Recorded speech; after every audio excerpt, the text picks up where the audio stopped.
Light was a weak, useless adventurer who was betrayed and almost unalived by his party members. However, after barely managing to survive, he discovers a cheat skill that allows him to summon overpowered maids who love him, so he builds an empire to get his revenge on everyone who betrayed him.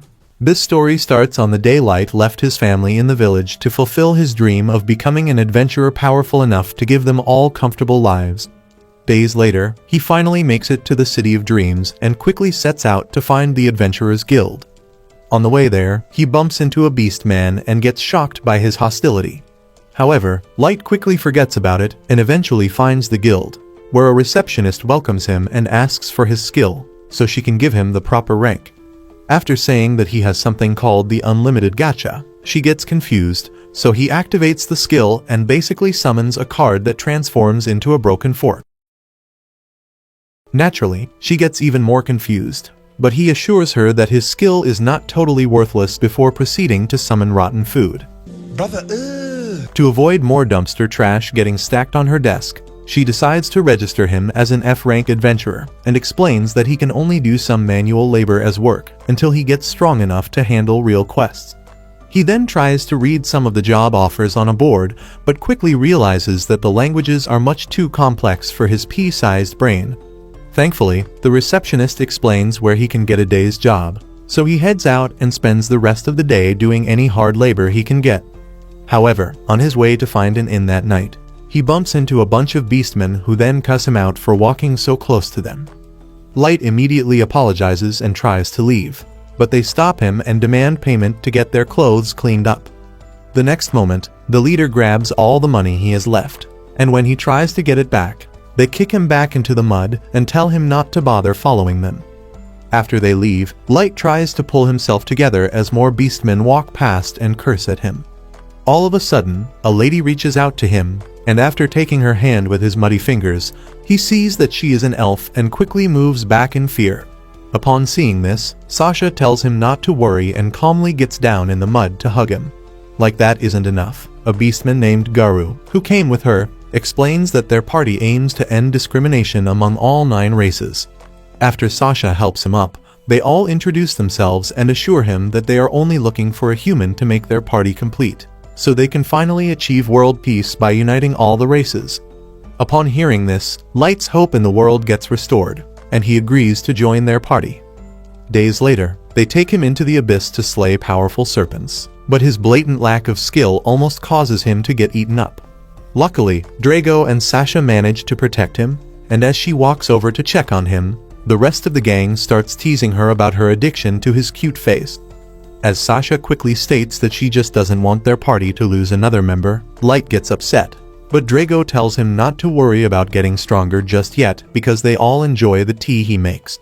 Several minutes later, they get to a crossroads deep within the abyss, and Drago suddenly says it's the perfect spot for the final step of their plan, so Light decides to make them all another round of tea. However, the moment he sets out all the cups, Drago banishes him from the party. Naturally, he gets shocked by this and asks if it's some sort of joke, but Garu tells him to stop acting stupid and says they could never accept a worthless weakling like him as part of their party. All of a sudden, they all take turns explaining how traumatizing it felt to watch over a weak peasant. But the real shock sets in when Sasha says she wanted to throw up when she first held his dirty hands. Light then asks why they all acted nice if they always thought he was useless. So Garu explains that their seniors became intrigued by his ability and thought he was a powerful hero called the Maestro, which is why they were sent to keep an eye on him. The whole talk of ending discrimination with their party was just a script they acted out to win his trust, so they could see if he was actually some overpowered hero.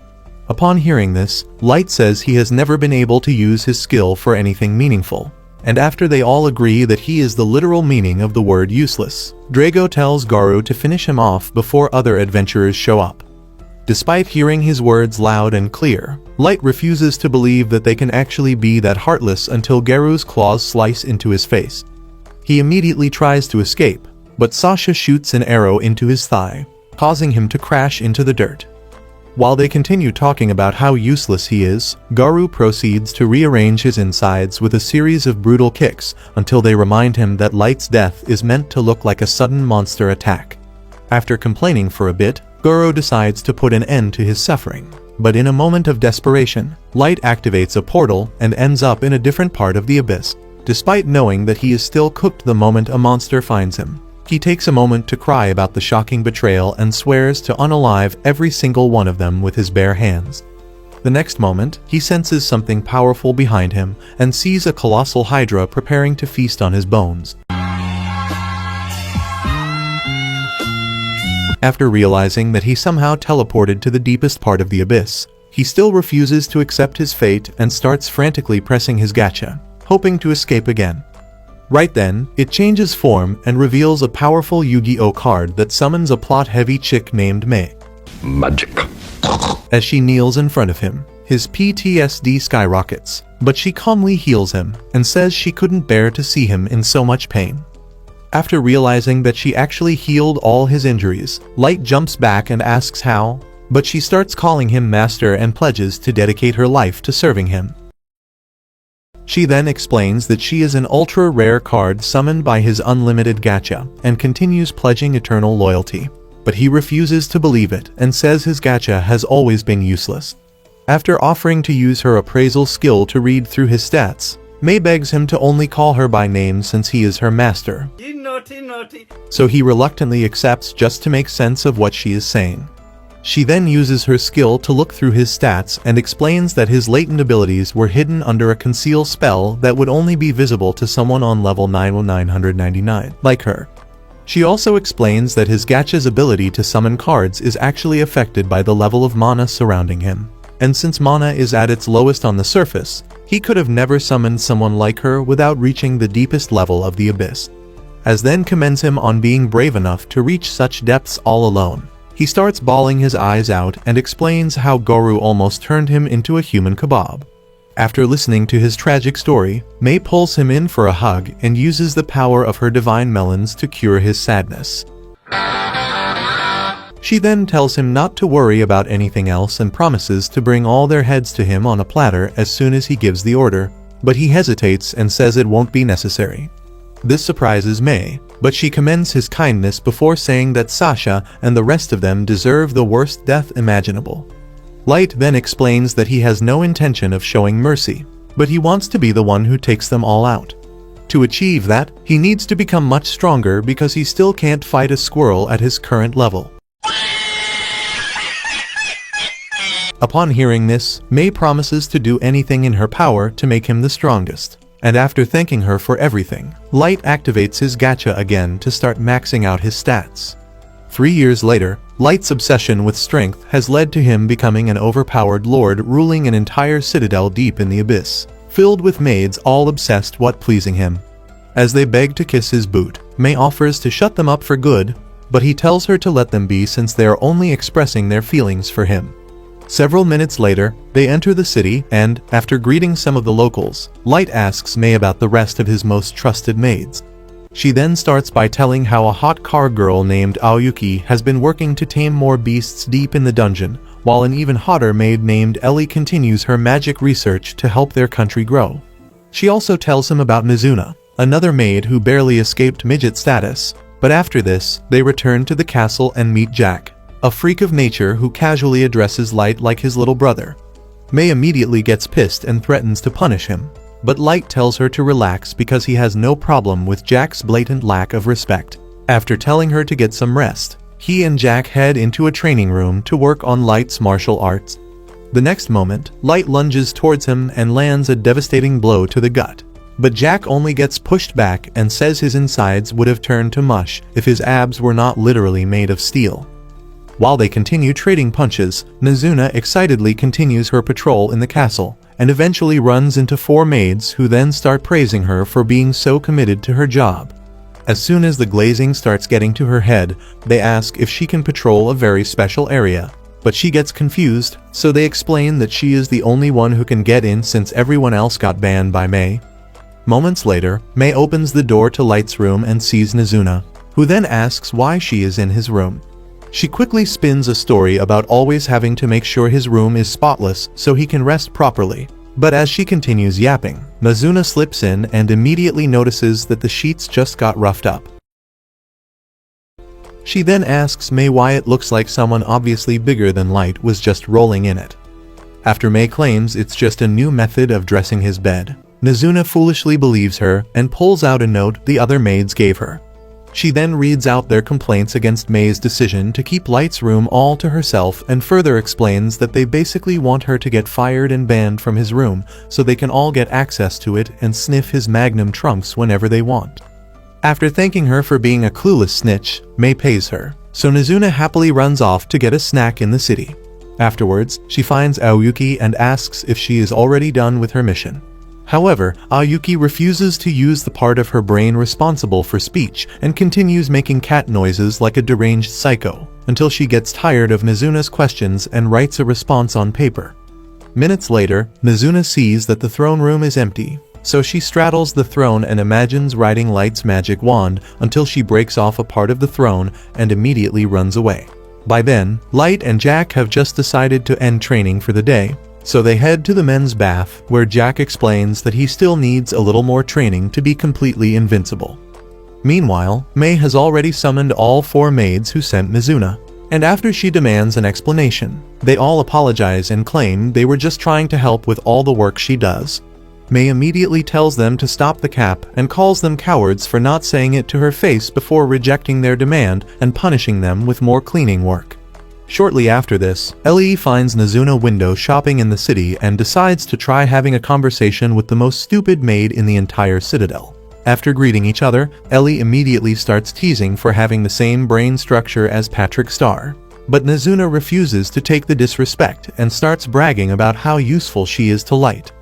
Ellie then tells her about a private tea date she had with Light in his room. But Mizuna completely forgets about the room part and says she also wants to have tea with him, causing Ellie to realize that her brain cells might actually be reducing by the day. Back in the castle, the 4 shameless creeps obsessed with Light have just finished their punishment, so they sit at a table to discuss how vile and wicked Mei is.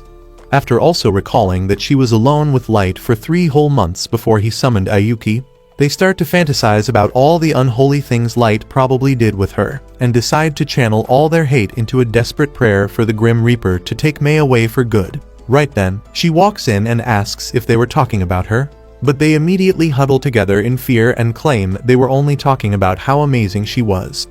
After explaining that Light actually spent all 3 months reading books and practicing martial arts, Mei decides to make them clean the entire throne room as punishment for hating on her. Later that night, Mizuna finally returns to her room to rest and starts complaining about how she never got to see Light because he was so busy with other things. The next day, Light decides to head into the abyss and finds her already waiting with Aoyuki and Ellie. After they all run over to greet him, a hellhound shows up, and shivers suddenly run down his spine as he remembers what happened on that dreadful night 3 years ago. However, the girls quickly fire up their powers and decide to wipe out every hellhound from existence just for the crime of growling at Light. But he stops them and calmly walks over to pet the scared beast. He then tells them that it's finally time for the first stage of his revenge plan, so they set out for the surface world. Meanwhile, somewhere in a craft, the city of wolves, Garu walks around soaking in the praise of his brain-dead fans. After spotting a peasant rummaging through trash for food, he kicks him down and insults him before taking his boys into a bar for booze. As they continue glazing his every move and ask how he ascended to such a powerful level, he reminds them of the perception skill all beastfolk are born with and says he just learned to hone his until perfection so he would only choose the best and highest paying jobs. Upon hearing this, they ask if he used the skill during his mission with the Concord of Tribes 3 years ago. But one of them immediately stops the others from asking further questions and says that Garu can't talk about it because it's classified. After agreeing that he can't go into detail about what happened, Garu reminisces on what he did to Light and starts praising himself since it was his highest paid job. However, he also wonders why the Federation thought he could be the maestro. Just then, Mei walks into the bar to speak with him, and after a couple of days, his entire group escorts her to the deepest part of the abyss.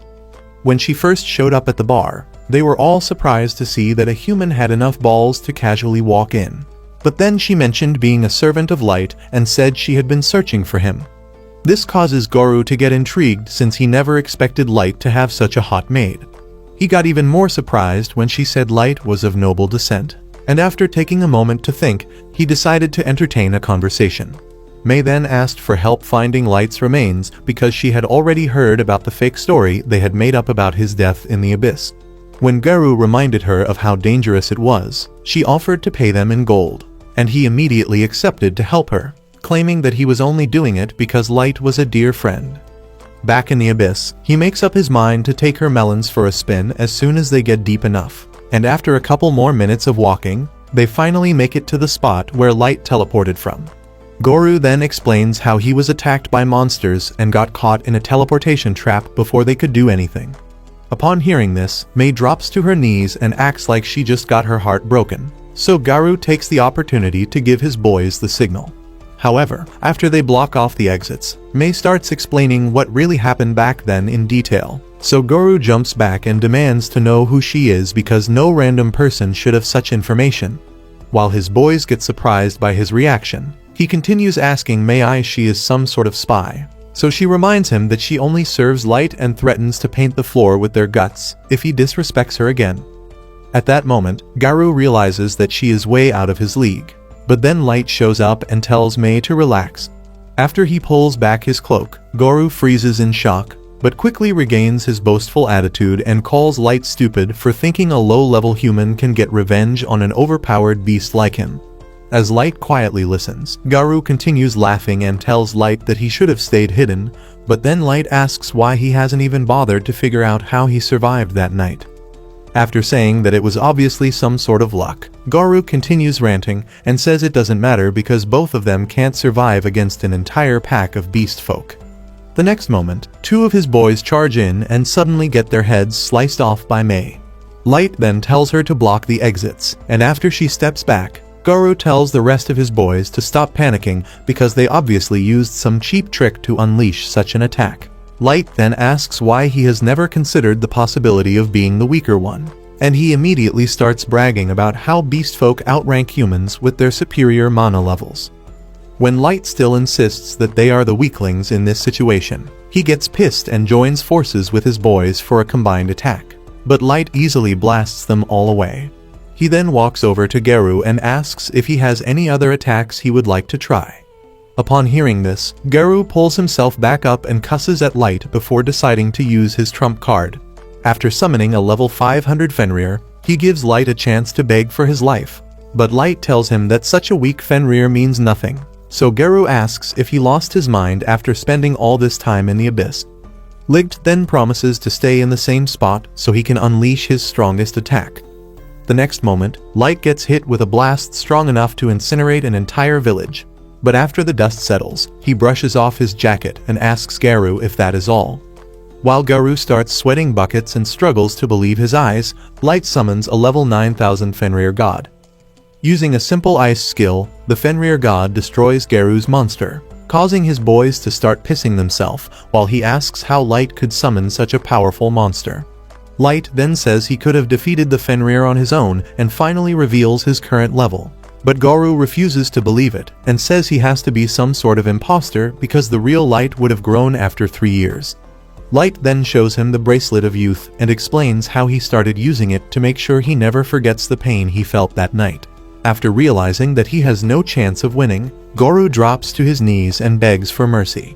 He also claims that his boys were behind the scheme to jump Mei and says he was only following orders from the Federation that night.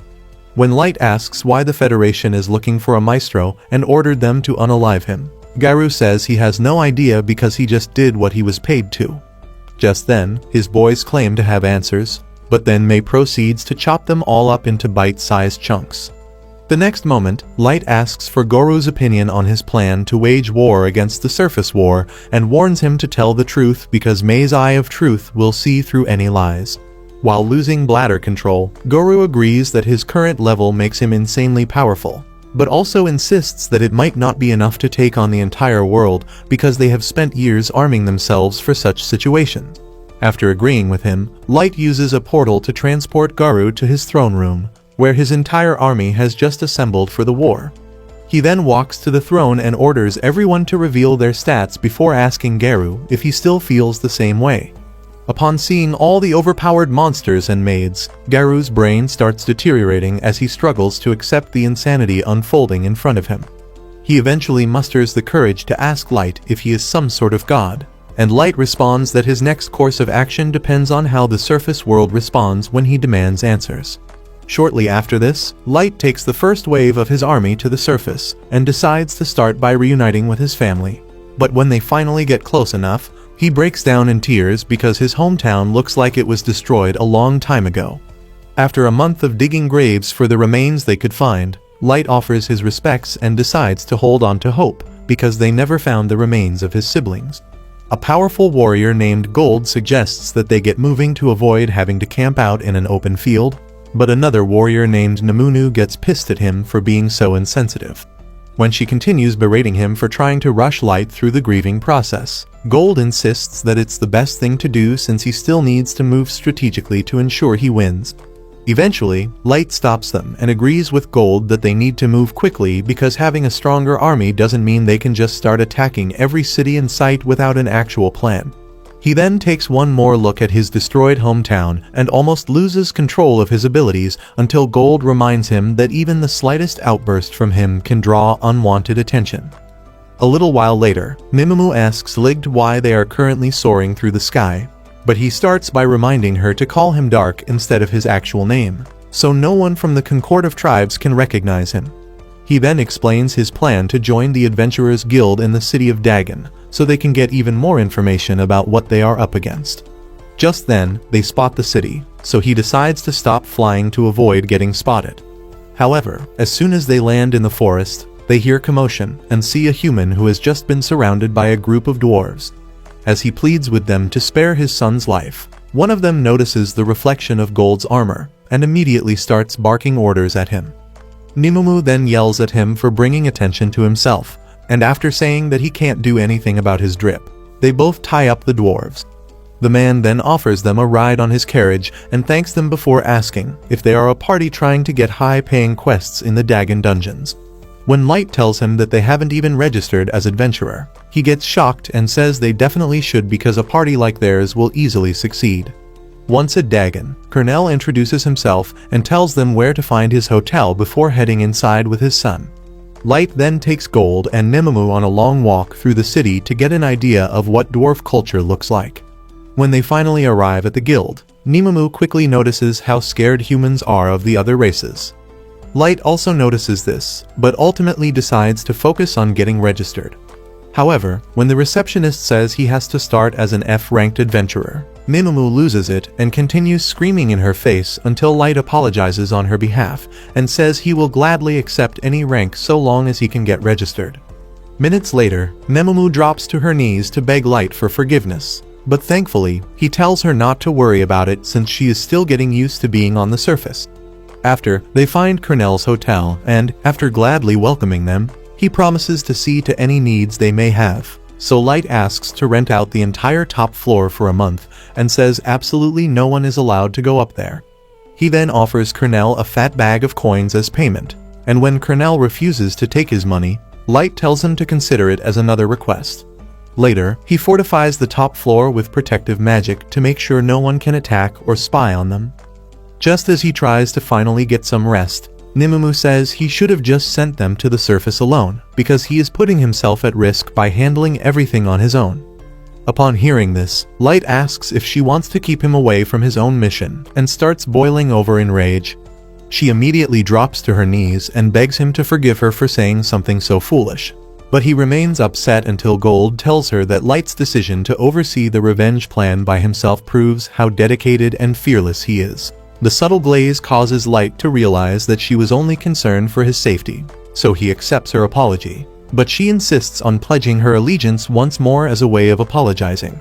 After he accepts, she takes his unwashed feet and slowly kisses them until Gold asks if he plans to rub one out to the smell later. As she immediately starts defending her honor and claims she was only offering her respect, Light sneaks off to avoid talking about it. The next day, they head towards the dungeon and find a long line of parties waiting to get in, so they join it. Light then tells Nimemu to stop pressing her jug into his back, but she claims it's the only way to keep him protected. However, when two hooded adventurers suddenly cut in front of a party of young human boys, Light gets curious about the one with a massive sword on his back because he seems powerful. Despite this, he tells them to leave the line and head to the back like everyone else. When they ask if he has any idea who he is speaking to, he reminds them that they have been wearing hoods this entire time. Gold and Nemunu then ask if they are too stupid to know how lines work. Upon hearing this, Goldilocks grabs his sword to attack, but his partner holds him back and says it's just not worth it. He then decides to leave but tells Light to expect payback soon. Just then, Light gets surrounded by all the other humans, who then praise his bravery and admit that they would have never spoken up.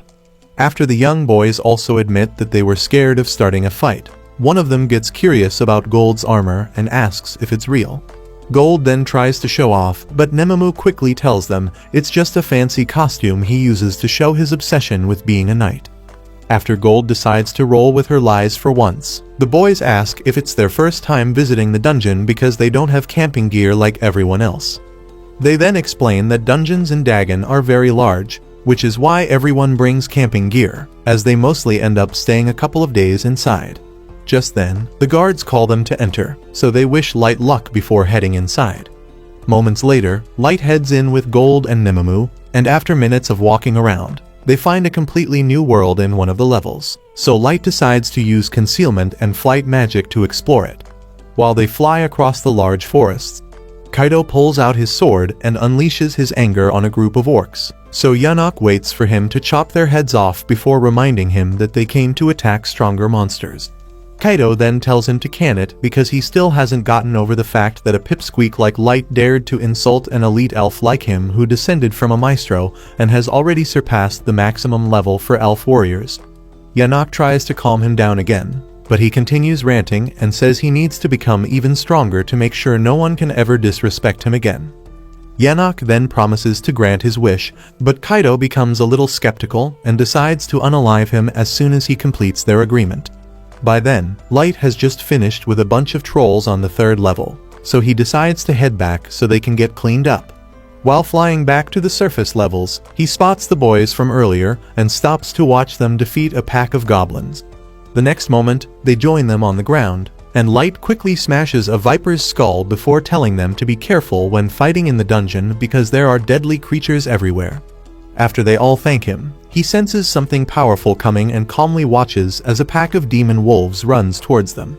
The boys immediately panic, but Light tells them to relax because the wolves are running from the actual danger. After the wolves run past them, a colossal demon mantis tears through the forest and decides to use them as dinner. If you enjoyed this video and want to see Light wage war on the surface world, comment part 2 to see what happens next, and don't forget to turn on post notification.